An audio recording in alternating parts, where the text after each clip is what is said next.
Good evening. This is Hadeel Bugrais. I'm from Kuwait, frontline defender. Today, we're going to specifically talk about a case of the stateless or Bidoon in Kuwait.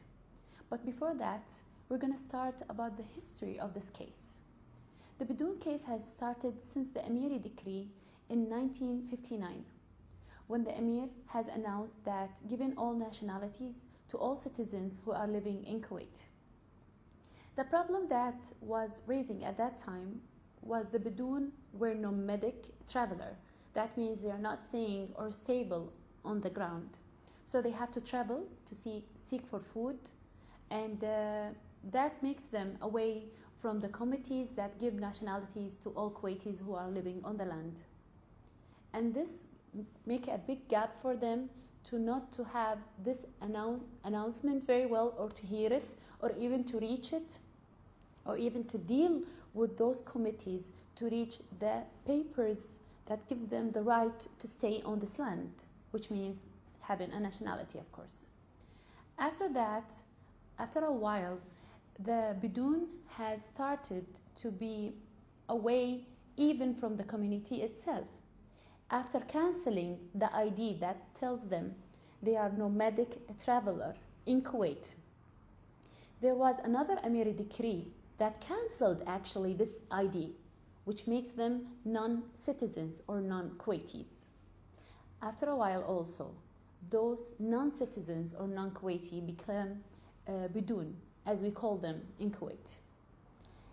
All that gathered, and that number was getting up and higher, and we're getting more people are away from getting their own civil and political rights. Before the Iraqi invasion in 1990, the Bidoon has all the rights to go as school students, or even have the right to and access to education. After 1990, all the Bidoon children were kicked off the governmental school. That means no free education. They have no access to the education, no right to educate the children of Bidoon or the stateless. And this helped the government also to have this snowball growing up by kicking all the Bidoon from their suitable jobs, from their governmental job. So this starts a way of life of being hired in companies or private companies. That means no stable jobs for Bidoon. After the invasion of Kuwait, the Iraqi invasion in 1990, this snowball has grown up because numbers are decreasing, and we're talking about nomadic travelers. That means the root of the Bidoon is nomadic, which means large numbers of families. The Bidoon are not like the civilians who are in the city, who can be satisfied with 2 children or 3. They are huge numbers. In 1996, the Kuwaiti government announced that there are 120,000 of the Bidoon in Kuwait. And this number actually is used until now. That means the Bidoon are not bringing any children anymore. They're not growing up numbers, but actually they are growing up numbers. But they are trying to hide this information, and they're announcing the old number so that everybody won't be very aware about what is going on the ground. The label of the Bidoon, they gave them for the first time nomadic traveler, gave the Kuwaiti government to label them more than this name. They call them non-Kuwaitis, non-specific nationalities, Bidoon, that means nothing, they have nothing, no documents, and the last title was given to them is illegal residents. That means they have no right to be announced as a stateless. This will take Kuwait to many conventions to sign up for ending statelessness in Kuwait. The lack of having a certain ID just grew up again to give this problem the size that makes us really worried about the situation here. Because the Bidoon people, or the stateless people in Kuwait, they have another problem of renewing their ID. No ID means no jobs, no access to education, no access to healthcare, not being even a human on the land. That means you're not there, you're not here anymore. They give them birth certificate, but in another name. Birth announcement. That means you are just announced to be birthed on this land. You're not even exist. Even the death certificate, there is no death certificate. There is an announcement of being somebody is dead. That means you're not even there. And they can even manipulate the nationalities by giving those certificates or the announcements. So many Bidoon also faces this problem of being, what is my nationality actually? Am I Kuwaiti? I'm not Kuwaiti, because there are so many mistakes doing by the government to give them such papers who are not even documented. In 2010, the Bidoon faces this another ID renewing problem. So they had to buy actually nationalities from stores were also opened in Kuwait. They were selling actually nationalities, fraud nationalities actually. In 2010, the ID problem has been raised again. Every single Bidoon has to renew his ID, but they face another problem. There was a push, uncovered push from the government by the newspaper, by the local newspaper, that they call it adjusting your status. That means you should seek for another nationality so you can have your civil rights. And it was everywhere, newspapers, on the walls, that tells Bidoon you can buy another nationality now for a low prices. And Bidoon actually did that.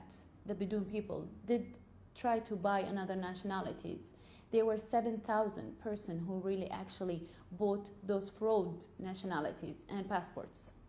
And after 1 year, they became another stateless, more than the status they were be. That we call them Bidoon al-Bidoon. That means stateless of the stateless, because those fraud nationalities were actually just the papers that shows Kuwaiti government that they exist, and then they disappear again, which is they are 7,000. So no schools again, no work, nothing, no bread on the table. And after 2014, we have faced the same problem. The children were not able to go to school because of the renewed identity. And every time they go to school, there was an exception from the Ministry of Education. Since 1990, can you imagine? Those children have exception to go to school. They have no right to go to school until the Ministry of Education allows them to go to school. And this large number of children were actually 6,000 child. They have no access to education, and the battle started again to have this civil rights for Bidoon.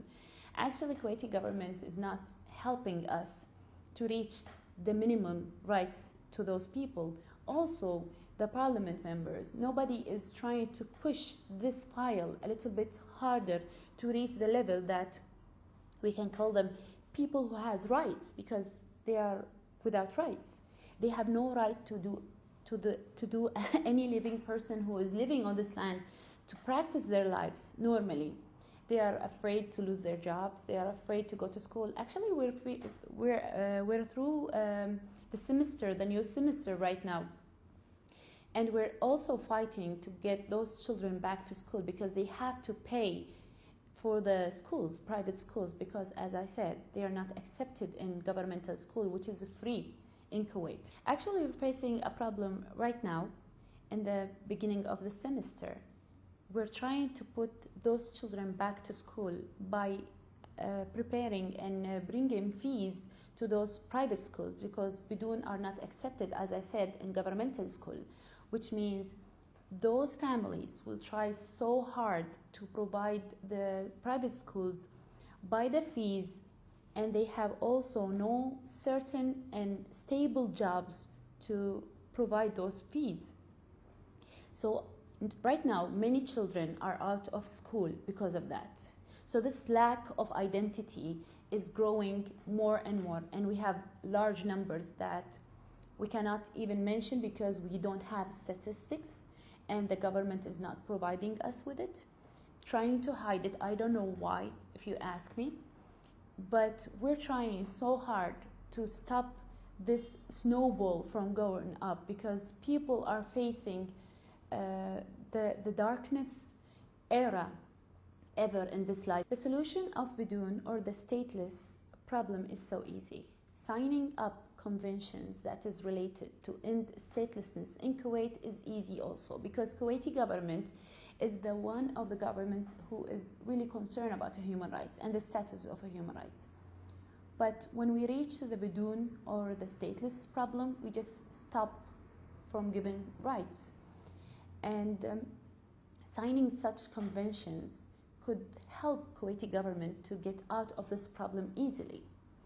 But going back to the political and the society issue and the society point of view, most of the Kuwaitis, they don't understand what is status problem, so that they don't help to end it, even the parliament members themselves. And before it turns the largest snowball ever in our society that could cover the whole Kuwaiti society, we should work on giving those people their civil rights at least, and then we can move to the political issue, because they always stop us here. They say, okay, this is a political issue, you shouldn't cross it because this is a local political issue.